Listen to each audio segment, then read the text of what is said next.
લોકસભા ચૂંટણી 2024 પ્રથમ તબક્કા માટે 19 એપ્રિલે મતદાન થશે ત્યારે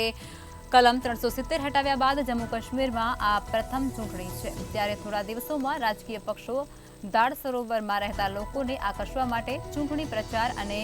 રેલીની તૈયારી કરી રહ્યા છે વહીવટીતંત્ર દ્વારા પણ દાળના શેરી નાટકો અને સાંસ્કૃતિક કાર્યક્રમો દ્વારા મતદારોને જાગૃત કરાશે આ દાલ તળાવ જે શ્રીનગર વિસ્તારમાં આવે છે તે 18 કિલોમીટરના વિસ્તારમાં ફેલાયેલું છે અને લગભગ 50,000 મતદારો પણ ત્યાં છે આ મતદારો દાળના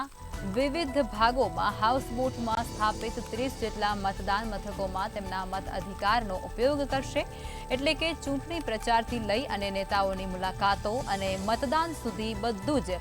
દલ સરોવરની લહેરો ઉપર થશે તો કલમ 370 હટાવ્યા બાદ જમ્મુ અને કાશ્મીરમાં અનેક પક્ષ ઉભરી આવ્યા છે અલ્તાફ બુખારીની પોતાની પાર્ટી કોંગ્રેસથી અલગ થયેલા ગુલામ નબી આઝાદ ડીપીએપી જમ્મુ કાશ્મીર પીપલ્સ કોન્ફરન્સ આમાં સામેલ છે નિષ્ણાંતો માને છે કે આ પક્ષો જીતવાની સ્થિતિમાં નથી પરંતુ જીત કે હારનું મોટું પરિણામ બની શકે છે તેવું સ્પષ્ટપણે કહેવામાં આવ્યું છે 370ની કલમ હટાવ્યા બાદ જમ્મુ કાશ્મીરની અંદર આ પ્રથમ ચૂંટણી છે ત્યારે હવે ત્યાં પણ પ્રચાર અને પ્રસારની પૂરજોશમાં તૈયારીઓ શરૂ થઈ ચૂકી છે દાલ સરોવરની આસપાસ પણ ચૂંટણી યોજાવાની છે જેની અંદર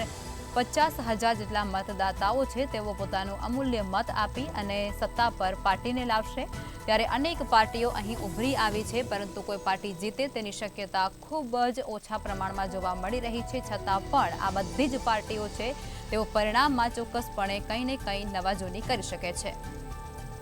આજ મુદ્દે વધુ વિગતો સાથે અમારા સંવાદદાતા ધ્રુવ કુંડેલ રાજકોટથી લાઈવ જોડાઈ ચૂક્યા છે ધ્રુવ જમ્મુ કાશ્મીરમાં 370 હટાવ્યા બાદની આ પ્રથમ ચૂંટણી છે અને ચૂંટણીને લઈ અનેક પક્ષો અત્યારે મેદાનમાં ઉતરી ચૂક્યા છે નવા પક્ષો પરંતુ એ નવા પક્ષો કોઈ નવાજૂની કરી શકે તેવા એંધાણ છે પરંતુ જીતવાના એંધાણ નથી શું છે માહિતી ચોક્કસથી વાત કરીએ તો જમ્મુ કાશ્મીરમાં 370 અનુચ્છેદ હટાવ્યા બાદ આ પ્રથમ ચૂંટણી છે લોકસભાની પ્રથમ ચૂંટણીને લઈને હાલ જમ્મુ કાશ્મીરના લોકો છે તે ખૂબ જ ખુશ દેખાઈ રહ્યા છે મહત્વની બાબત એ છે કે એમાં પણ જે ડલ લેક છે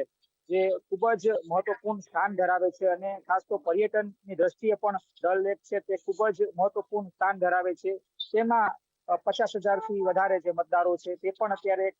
પોતાનો જે માહોલ છે દેખાડી રહ્યા છે આ સાથે કહી શકાય કે જે પક્ષો છે તે એડી ચોટીનો દાવ છે તે ક્યાંક લગાડી રહ્યા છે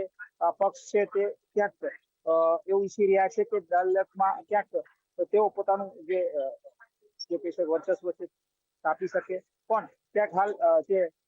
સરકારનો જે નિર્ણય હતો એટલે કે 370 જે હટાડવાનો જે નિર્ણય હતો તેને પણ ક્યાંક લોકો છે ત્યાંના સ્થાનિક લોકો છે તે ખૂબ જ ઉત્સાહભર તેઓ ખૂબ જ વખાણી રહ્યા છે સાથે જો વાત કરવામાં આવે તો ડલ લેકના જેટલા પણ જે સ્થાનિક લોકો છે કે જે 18 કિલોમીટરના જે એરિયામાં રહે છે તેઓ પણ અત્યારે ખૂબ જ ખુશ દેખાઈ રહ્યા છે આ સાથે કહી શકાય કે આ વિસ્તારના લોકોની એક જ માંગ છે કે જે પર્યટનને ખૂબ જ મજબૂત બનાવી આ સાથે તેઓનું જે વિકાસ છે એ વિકાસની વાત કરી રહ્યા છે કારણ કે લાંબા સમયથી તેઓ વિકાસથી વંચિત રહ્યા હતા એટલે કે જે પક્ષ તેઓને વિકાસ સુધી પહોંચાડશે તેઓને ક્યાંક તેઓ મત આપશે આ પ્રકારની વાત તેઓ કરી રહ્યા છે ચોક્કસથી એવું કહી શકાય કે તમામ જે પક્ષો છે તે અત્યારે એડી ચોટીનો જે દાવ છે તે લગાડી રહ્યા છે આ લોકોને રીઝવવા માટે જી બિલકુલ તમામ વિગતો સાથે જોડાયા તે બદલ આભાર